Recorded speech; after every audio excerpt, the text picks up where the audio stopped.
Late have I loved you, beauty so ancient and so new. Late have I loved you.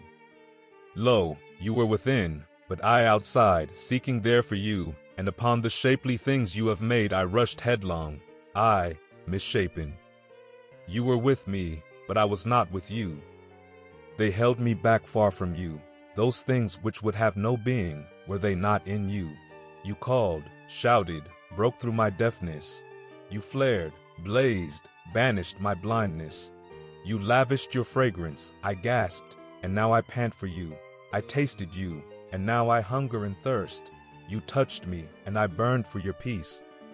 When at last I cling to you with my whole being, there will be no more anguish or labor for me, and my life will be alive indeed, alive because filled with you.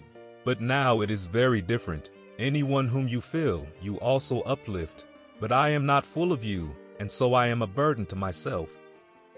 Joys over which I ought to weep do battle with sorrows that should be matter for joy, and I do not know which will be victorious. But I also see griefs that are evil at war in me with joys that are good, and I do not know which will win the day. This is agony, Lord, have pity on me. It is agony.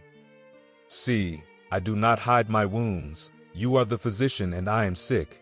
You are merciful, I in need of mercy. Is not human life on earth a time of testing? Who would choose troubles and hardships? You command us to endure them, but not to love them.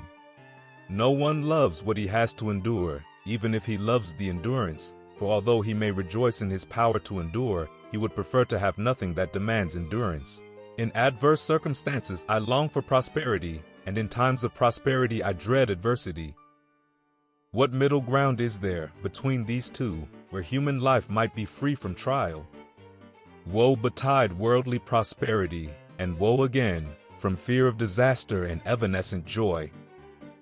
But woe, woe, and woe again upon worldly adversity, from envy of better fortune, the hardship of adversity itself, and the fear that endurance may falter.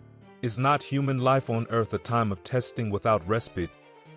On your exceedingly great mercy, and on that alone, rest all my hope.